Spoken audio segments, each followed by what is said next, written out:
Hello students, আমি তোমাদের দাদা, তোমাদের সাথে তোমাদের mentor Pappu Sarkar. Welcome to year channel physics it's your family.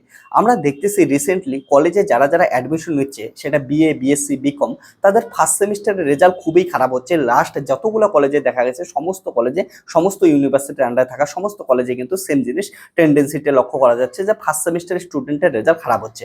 এই যে ফার্স্ট সেমিস্টারের স্টুডেন্টের রেজাল্ট খারাপ হওয়ার পিছনে কি কি কারণগুলো আছে, সেই জিনিসগুলো এখানে ডিসকাস করবো এবং সঙ্গে সঙ্গে ডিসকাস করবো যে কেমন করে তোমাদের রেজাল্ট ইমপ্রুভ করতে পারো পরবর্তীতে, যাতে তোমাদের গ্র্যাজুয়েশন রেজাল্ট খুব ভালো হয়। এবার সব থেকে মেন কোশ্চেন আসে যে আমাদের কলেজের ফার্স্ট সেমিস্টারের রেজাল্ট ভালো করতে লাগবে কেন। এর প্রধান কারণগুলো প্রথমে শুনে নাও যে ফার্স্ট সেমিস্টার রেজাল্ট ভালো করা কিসের জন্য এতটা ইম্পর্টেন্ট। প্রথম কথা, তোমাদের গ্র্যাজুয়েশন রেজাল্ট ভালো করতে লাগবে, তার মধ্যে মেন কারণ হচ্ছে তোমরা পরবর্তীতে যারা বিএ, বিএসসি, বিকম যারাই করতেছো তারা গভর্নমেন্ট জব করতেছো। এবার গভর্নমেন্ট জবের জন্য, ভালো ভালো গভর্নমেন্ট জবের জন্য তোমাদের কিন্তু 60% মার্কস গ্র্যাজুয়েশনে চাই। এবার তোমরা যদি 60%-এর নিচে চাও তাহলে কিন্তু পরবর্তীতে বহুত প্রবলেম হবে। এবার মনে রাখবা যে এইটা আমি 2024 বসে ভিডিও বানাচ্ছি, কিন্তু তোমরা যখন গভর্নমেন্ট জবের জন্য চাকরি দিবা তখন কিন্তু মনে রাখবা যে প্রিপারেশন নিতেছো তখন 2028-27 হবে। সো তখন কিন্তু একটা জিনিস মনে রাখবে, এই 60%-এর মার্কস থাকবে না, তখন 70%-এর মার্কস চলে যাবে। সো তোমাদের গ্র্যাজুয়েশনে কিন্তু 70% মার্কস সবার জরুরি। তাছাড়াও যদি তোমরা প্রাইভেট চাকরি করতে চাও, প্রাইভেট জবে যাও, তবুও তোমাদের ভালো মার্কসের প্রাধান্য বেশি দিবে। তাছাড়া যারা যারা হায়ার এডুকেশন করতে চাও, সেই হায়ার এডুকেশনের স্টুডেন্টের জন্য কিন্তু মার্কসটা খুবই খুবই ইম্পর্টেন্ট। তার জন্য সবারকে কিন্তু গ্র্যাজুয়েশনে ভালো মার্কস তুলতে লাগবে। এবার গ্র্যাজুয়েশনে ভালো মার্কস তখনই হবে যখন প্রতিটা সেমিস্টারে তোমরা ভালো রেজাল্ট করতে পারবা। এবার প্রতিটা সেমিস্টারে ভালো রেজাল্ট করার জন্য তোমাদের ফার্স্ট সেমিস্টার থেকেই ভালো রেজাল্ট করা শুরু করতে লাগবে। কিন্তু আমাদের এই ওয়েস্ট বেঙ্গলে দেখা গেছে যে বেশিরভাগ ইউনিভার্সিটির আন্ডার যতগুলা কলেজ আছে, সেই কলেজগুলো ফার্স্ট সেমিস্টারে কিন্তু খুবই খুবই রেজাল্ট খারাপ হচ্ছে, এবং খারাপ মানে এতটাই খারাপ যে স্টুডেন্ট কিন্তু ফেল করতেছে। যেমন বেশিরভাগ university, North Bengal University 90% student fail, Panchanan Barma University 86% student fail, Kalyani University 86% student fail. তো এই যে দেখা যাচ্ছে একটা বেশিরভাগ স্টুডেন্ট ফেল করতেছে, রেজাল্ট খারাপ তো দূরের কথা, তার থেকেও খারাপ অবস্থায় স্টুডেন্ট ফেল করে যাচ্ছে। তো এই জিনিসগুলো নিয়ে আমরা এই ভিডিওতে ডিসকাস করব, এবং তোমরা যদি বুঝতে পারো একবার কি কারণে ফার্স্ট সেমিস্টার স্টুডেন্টের রেজাল্ট খারাপ হচ্ছে, তারপরে তোমরা নিজেরাই ইমপ্রুভ করতে পারবা। এবং ইমপ্রুভ করার জন্য যে পয়েন্টগুলো আমি বলবো সেগুলোও কিন্তু তোমরা শেষ অবধি শুনতে থাকো। শেষ অবধি শুনলে সেই জিনিসগুলো তোমরা যখন অ্যাপ্লাই করবা নিজেদের মধ্যে, এমনি রেজাল্ট ভালো হবে। আর ফার্স্ট সেমিস্টারের রেজাল্ট ভালো হলে পরবর্তীতে তোমাদের যে কোনো সেমিস্টারে ভালো রেজাল্ট এমনি এমনি করতে পাবা, এবং শেষে গ্র্যাজুয়েশনের রেজাল্ট ভালো করে তোমরা একটা পছন্দ মতো নিজের কেরিয়ার গড়ে তুলতে পাবা। ওকে, আমি একদম ক্লাস 11 থেকে স্টার্ট করে বিএসসি লাস্ট ইয়ার অব্দি টিউশন পড়াই। সো আমার এত ধরনের স্টুডেন্টের সঙ্গে আমি মিশি, একদম ছোট বাচ্চা থেকে শুরু করে একদম বড় বাচ্চা, সবার সঙ্গে আমি মিশতেছি এবং সবার মেন্টালিটি আমি বুঝতে পারি। সবার সঙ্গে কথা বলে আমি যে পয়েন্টগুলো এখানে লিখছি সেই পয়েন্টগুলোই তোমাদের সঙ্গে ডিসকাস করবো যে কি কারণে ফার্স্ট সেমিস্টারের স্টুডেন্টের রেজাল্ট খারাপ হচ্ছে। আমি কিন্তু সবার সাথে কথা বলছি, সবার সঙ্গে কথা বলে যে পয়েন্টগুলো আসছে সেগুলোই কম্পাইল করে তোমাদের সঙ্গে শেয়ার করতেছি। তো কি হচ্ছে দেখো, তোমরা গ্র্যাজুয়েশনে কখন উঠলা? জাস্ট 12-এর এক্সামিনেশন দিলা, 12-এর এক্সামিনেশনে পাস করার পর গ্র্যাজুয়েশনে আসলা। এবার গ্র্যাজুয়েশনে আসার পর কেউ হচ্ছে আর্টসের জন্য বিএ পড়তেছো, কেউ সায়েন্সের জন্য বিএসসি পড়তেছো, কেউ কমার্সের জন্য বিকম পড়তেছো। এই যে বিকম পড়াশোনা করতেছো, এইখানে কিন্তু তোমাদের কি হচ্ছে, প্রথমে তো অনেকের কাছে ক্লিয়ারিটি থাকে না। স্কুলের পড়াশোনা আলাদা জিনিস আর কলেজের পড়াশোনা যে আলাদা জিনিস, এই ক্লিয়ারিটিটা অনেকের কাছেই থাকেই না, যে জিনিসটা অনেককেই ভোগায় এবং ফার্স্ট সেমিস্টারে কিন্তু রেজাল্ট খারাপ হয়। সো তোমাদের প্রথমে বুঝতে লাগবে যে স্কুলের পড়াশোনা একটা আলাদা জিনিস, কলেজের পড়াশোনা একটা আলাদা জিনিস। ওকে, এই কথাটা মাথায় রাখতে লাগবে। কলেজে আসার পর কিন্তু নিজের মতো করে পড়াশোনা করতে লাগবে, কোশ্চেন প্যাটার্ন চেঞ্জ হয়ে যাবে, সমস্ত কিছু চেঞ্জ হচ্ছে, তার জন্য তোমাদের চেঞ্জেবল ভাবে আলাদাভাবেই কিন্তু পড়াশোনাটা করতে লাগবে। এবার আর একটা ইম্পর্টেন্ট জিনিস যেটা আছে, এখনকার দিনে দেখা যাচ্ছে যে বেশিরভাগ কলেজেই বা ইউনিভার্সিটির আন্ডারে থাকা যে কলেজগুলো আছে, সেই কলেজগুলো কিন্তু অনার্স ইচ্ছাকৃতভাবে তোমাদের বাধ্যতামূলকভাবে দেওয়া হচ্ছে। ওকে, অনেক ইউনিভার্সিটি আছে, যেমন North Bengal University, Panchanan Barma University, Kalyani University এবং অসংখ্য ইউনিভার্সিটি আছে, যে ইউনিভার্সিটিগুলোয় তোমাদের কিন্তু জোর করে অনার্স পড়ানো হচ্ছে। এবার এই যে জোর করে অনার্স পড়ানো হচ্ছে, তার ফলে কি হয়, অনেক স্টুডেন্ট 12-এ খারাপ রেজাল্ট করে, যাদের অনার্স পড়ার ইচ্ছেই ছিল না, তারা পাস নিয়ে পড়াশোনা করতে চাইছে, কিন্তু সবাইকে বাধ্যতামূলকভাবে অনার্স পড়াশোনা করতে লাগতেছে। আর অনার্সে কি হয়, কঠিন কোশ্চেন হয়। এবার কঠিন কোশ্চেনের সেইভাবে প্রিপারেশন নিতে পারছে না, তার জন্য কিন্তু রেজাল্ট খারাপ হচ্ছে। আর রেজাল্ট খারাপ হওয়ার জন্য পরবর্তীতে কিন্তু লাইফে অনেক বড় একটা সাফার করতে লাগবে। তার জন্য তোমাদের ভালো রেজাল্ট করার চেষ্টা করতেই লাগবে। সো যে সমস্ত ইউনিভার্সিটিতে জোর করে অনার্স পড়াচ্ছে, তাদের কিন্তু সবাইকে বেশি করেই খাটতে লাগবে, করার কিছু নাই, এটা তোমাদের হাতে করার কিছু নাই, ইউনিভার্সিটি থেকেই ঠিক করে দিচ্ছে, তোমাদের তো পড়াশোনা করতেই লাগবে। হ্যাঁ, তবে কিছু কিছু ইউনিভার্সিটি আছে, যেমন কলকাতা ইউনিভার্সিটি, সেখানে তোমাদের পাস করতে পারছো। তো যাদের পাস করতে পারছো তাদের ক্ষেত্রে এই পয়েন্টটা ভ্যালিড না, আর যাদের জোর করে বাধ্যতা বাধ্যতামূলকভাবে অনার্স পড়াইতে হচ্ছে, তাদের ক্ষেত্রে এই পয়েন্টটা ভ্যালিড। আর একটা ইম্পর্টেন্ট জিনিস মনে রাখবে যে অনেক ইউনিভার্সিটিতেই দেখা যায় কি হচ্ছে অনেক কম সময়ে কিন্তু তোমাদের এক্সামিনেশন হয়ে যাচ্ছে। ওকে, তোমরা জাস্ট অ্যাডমিশন নিলে, অ্যাডমিশনের পর 3-4 মাস পরে 4 মাস পরেই তোমাদের কি হচ্ছে 5 মাস পরে এক্সাম হচ্ছে। এবার এই যে এক্সাম হচ্ছে অ্যাকচুয়ালি কি হয়, কলেজের পড়াশোনা আর স্কুলের পড়াশোনা যে আলাদা, ওই জন্য স্কুল থেকে যখন কলেজে আসে, কলেজে আসার পর অনেকে না বুঝতেই পারে না যে কি হচ্ছে আমার সঙ্গে, এতগুলা paper, major, minor, MDC, VSC, skill enhancement course, ability enhancement course, কোনটা কেমন করে পড়বো এগুলো বুঝতে বুঝতে, কোথায় টিউশন পড়বো কোথায় না পড়বো, কেমন করে নোট বানাবো, কোন বই থেকে পড়বো, এগুলা ক্রেডিট সিস্টেম কি, সমস্ত কিছু বুঝতে বুঝতে এক্সামিনেশন চলে আসে। আর এক্সামিনেশন আসার পর তারপরে মানুষ ঘাবড়া যায় যে আমি তো তেমন কিছু পড়ি নেই, আমি কিছু প্র্যাকটিসই করি নেই, আমি এবার লিখবো কেমন করে। এর জন্য কিন্তু অনেকের রেজাল্ট খারাপ হয়ে যায়। ওকে, ভয় চলে আসে একটা।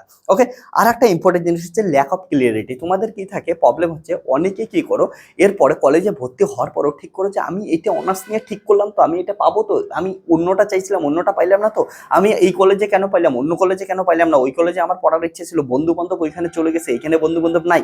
অনেকে আবার ঠিক করো যে সায়েন্সের স্টুডেন্ট বেশিরভাগ ক্ষেত্রে দেখা যায় ঠিক করেছে আমি এইটা এন্ট্রান্সের জন্য পড়তে থাকি, সঙ্গে সঙ্গে কলেজ পড়তে থাকি। তো কলেজের জন্য না ঠিক করে পড়তেছো, এন্ট্রান্সের জন্য ঠিক করে পড়াশোনা করতেছো না, এর জন্য ল্যাক অফ তোমাদের ক্লিয়ারিটি আসে।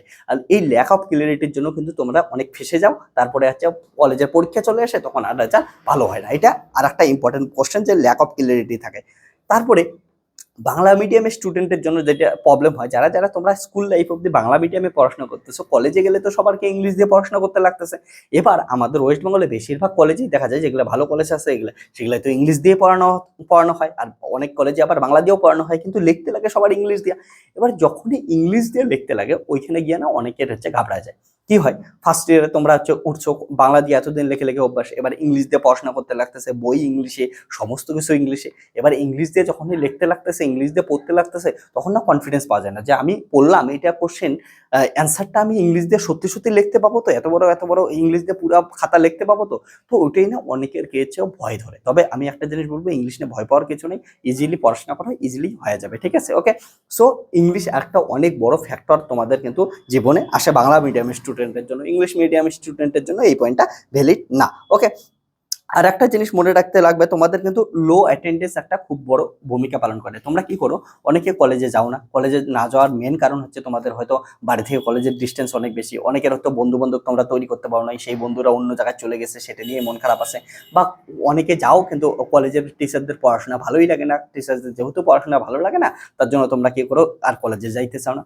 আর যেহেতু লো অ্যাটেন্ডেন্স আছে, তার জন্য তোমরা একটা কলেজের সিস্টেমটা বা কারিকুলামটা ঠিক করে বুঝতে পারো না, বা কলেজের যে ইন্টারেস্টিং একটা জীবন আছে, কলেজ লাইফটাকে এনজয় করতে তোমরা ঠিক করে পারো না, তার জন্য পড়াশোনাটাকেও ধীরে ধীরে বোরিং লাগা শুরু করে। এটা আর একটা কিন্তু অন্যতম কারণ মনে রাখবা। আর কলেজে যদি যাও, অন্তত তোমরা সিলেবাসটা ভালো করে বুঝতে পারবা, কারিকুলামটা ভালো করে বুঝতে পারবা, এই জিনিসটা কিন্তু ইম্পর্টেন্ট। ওকে, আর একটা জিনিস যে কলেজে স্কুল লাইফের যে পড়াশোনাটা ডিফারেন্স, আর এই ডিফারেন্সের জন্য তোমাদের যে প্রচুর পরিমাণ পিভিএসসি এর কোশ্চেন প্র্যাকটিস করতে লাগে, তোমাদের যেগুলো যে নোটস দিতেছে স্যার, বা বইগুলো ঠিক করে পড়াশোনা করে যে নিজের মতো করে নোট বানাবা, সেগুলো যে পরীক্ষার আগে প্র্যাকটিস করবা, এই প্র্যাকটিস কিন্তু অনেকের কম হয়। এর ফলে কিন্তু তোমাদের রেজাল্ট অনেকের খারাপ হয়। এই জিনিসটা তোমরা মাথায় রাখবা। ওকে, তো এই কারণগুলো থাকলো মেনলি হচ্ছে ফার্স্ট সেমিস্টার স্টুডেন্ট খারাপ রেজাল্ট করার। তাহলে যে কারণগুলোর জন্য খারাপ হয়, এগুলাই যদি ইমপ্রুভ করো, তাহলেই তোমাদের রেজাল্ট ভালো হবে। আর রেজাল্ট ভালো হলে পরবর্তীতে তোমাদের কেরিয়ার কিন্তু ভালো করে উঠবে। এবার রেজাল্ট ভালো করার জন্য তোমাদের আমি কিছু জিনিস বলতেছি। ওকে, এতদিন থেকে আমি পড়াই, আমার স্টুডেন্ট ফিজিক্সে যারা যেটা পড়ে, ঠিক আছে, আমি কিন্তু ক্লাস 11 থেকে বিএসসি লাস্ট ইয়ার অব্দি, ওকে, আইআইটি জ্যামের ব্যাচ এবং যে কোনো ইউনিভার্সিটির অনার্সের, মেজরের, মাইনরের ফিজিক্স পড়িয়ে থাকি। তার জন্য যারাই পড়ে তাদের ক্ষেত্রে রেজাল্ট কখনোই আমি ফিজিক্সের রেজাল্ট খারাপ হতে দেখিনি। কারণটা আমি তাদেরকে ভালো করেই বোঝাই যে কেমন করে ফিজিক্সটা পড়তে লাগে। তাও তোমরাও যদি কেউ ফিজিক্স পড়াশোনা করতে চাও মেজর বা মাইনরের যে কোনো ইউনিভার্সিটি থেকে, বা আইআইটি বা ক্লাস 11 ক্লাস 12 থেকে, তাহলে তোমরা অবশ্যই এই যে মোবাইল নাম্বার দেখতে পাচ্ছ, এই মোবাইল নাম্বারে, ওকে, থাম্বলাইনে যেটা মোবাইল নাম্বার দেখতে পাচ্ছ, সেটাই কন্ট্যাক্ট করতে পারো। ওকে, এবার ইম্পর্টেন্ট জিনিস মাথায় রাখবা যে এখানে কিন্তু পেইড ব্যাচও থাকে। ওকে, পেইড ব্যাচ থাকে, আর ইউটিউবে তো ডেমো লেকচার দেখতেই পাবা।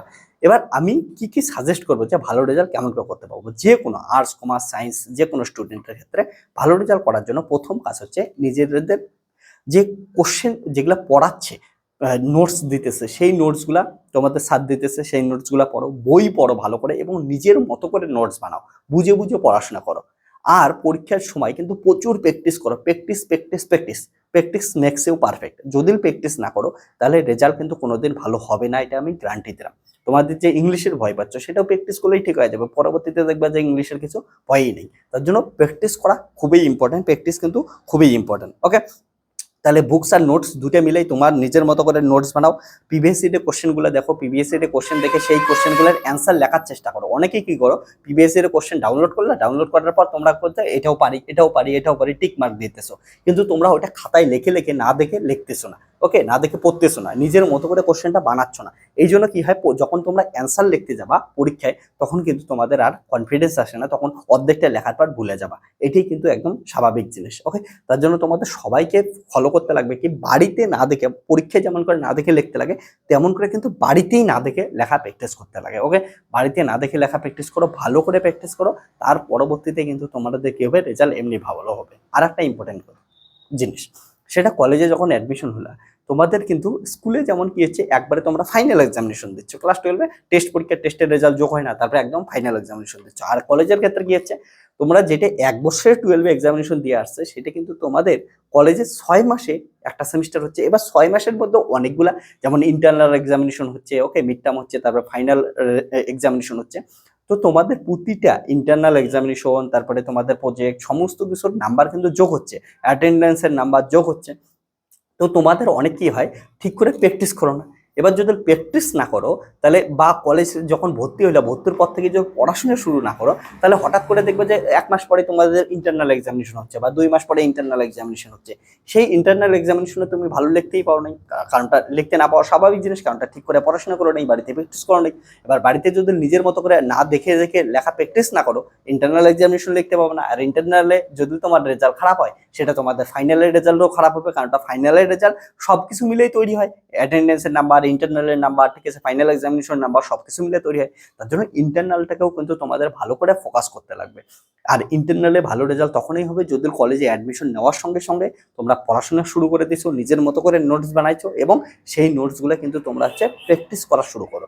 আর তোমাদের মনে রাখবা, অনেক ধরনের কোশ্চেন প্র্যাকটিস করা ইম্পর্টেন্ট। তার জন্য প্রিভিয়াস ইয়ারের কোশ্চেন নাও, সিনিয়র দাদাদের কাছে নাও, নিয়ে কিন্তু প্রিভিয়াস ইয়ারের কোশ্চেনগুলো সলভ করতে থাকো। ওকে, বা বিভিন্ন কোশ্চেনগুলো সলভ করতে থাকো, যাতে তোমরা কোশ্চেন অ্যান্সার কেমন করে লিখতে লাগে সেটা কিন্তু তোমরা বুঝতে পারো। না হলেও তোমরা যদি যে প্র্যাকটিস না করবা, তোমরা তো জানো যে পড়ছো, কিন্তু পরীক্ষার হলে অর্ধেক লেখার পর কিন্তু আটকায় যাবা, এটা তোমাদের জন্য খুবই খারাপ। সো আশা করি তোমরা সমস্ত পয়েন্টগুলো বুঝতে পারছো যে কি কারণে আমাদের ফার্স্ট সেমিস্টারের রেজাল্ট খারাপ হয় এবং কি জিনিসগুলো ফলো করলে ফার্স্ট সেমিস্টারের রেজাল্ট ভালো হবে। সো এখন যেমন আমি এখন যে ভিডিওটা বানাচ্ছি, তারপরে বর্ধমান ইউনিভার্সিটির ফার্স্ট সেমিস্টার এক্সামিনেশন আছে। সো বর্ধমান ইউনিভার্সিটির যদি কোনো স্টুডেন্ট দেখতেছো, এই জিনিসগুলো ফলো করো। ফলো করার পর তোমরা বুঝতে পারবা যে কি কি জিনিসগুলো তোমাদের কাজ করা উচিত। তোমাদের যে টাইমটা আছে এই টাইমের মধ্যে প্রচুর প্র্যাকটিস করতে লাগবে। শুধু নতুন নতুন পড়াশোনা করে লাভ নাই, যেগুলো পড়ছো সেগুলোও কিন্তু প্র্যাকটিস করে নিজের পরীক্ষায় লেখার মতো প্রিপারেশনে নিয়ে যাইতে লাগবে, পরীক্ষায় লেখার মতো কিন্তু কনফিডেন্স আনতে লাগবে নিজের মনের ভিতরে, নিজের মাথার ভিতরে। ওকে, সো এই জিনিসগুলো ফলো করতে লাগবে এবং গ্র্যাজুয়েশনে ভালো রেজাল্ট করা খুবই ইম্পর্টেন্ট। গ্র্যাজুয়েশনে ভালো রেজাল্ট করলে তোমার জীবনে কনফিডেন্স আসবে এবং পরবর্তীতে কেরিয়ার গ্রোথেও কিন্তু সাহায্য হবে। তোমার নিজের ইচ্ছা মতো কেরিয়ার তোমরা তৈরি করতে পারবা। আর যে রেজাল্ট ভালো না করবা তার কিন্তু কেরিয়ার তৈরিতেও অনেক অনেক প্রবলেম হবে। ঠিক আছে, এই জিনিসগুলো তোমাদের দেখো, সেমিস্টার সিস্টেম রেজাল্ট ভালো করার অনেক অনেক সুবিধাজনক, কিন্তু তোমরা এইখানে কিন্তু কি হচ্ছে, অনেকে তোমরা ঠিক করে ল্যাক অফ ক্লিয়ারিটির জন্য অনেকে রেজাল্ট খারাপ হয়ে যায়। তো ল্যাক অফ ক্লিয়ারিটিটা যেন না হয়, ক্লিয়ার ভিশন যেন থাকে, তারপরেই তোমরা কিন্তু ভালো রেজাল্ট করতে পারবা। ওকে, আশা করি পয়েন্টগুলো বুঝতে পারছো। আর যদি কোনো কোশ্চেন থাকে অবশ্যই তাহলে কমেন্ট সেকশনে কমেন্ট করো এবং ভিডিওটা একটা লাইক দাও, বন্ধুদের সঙ্গে শেয়ার করে দাও। আর অবশ্যই যদি কেউ চ্যানেলটাকে সাবস্ক্রাইব করে না থাকো তাহলে সাবস্ক্রাইব করে দাও। Ta-ta, bye bye, take care, দেখা হচ্ছে নেক্সট ভিডিওতে, বাই বাই।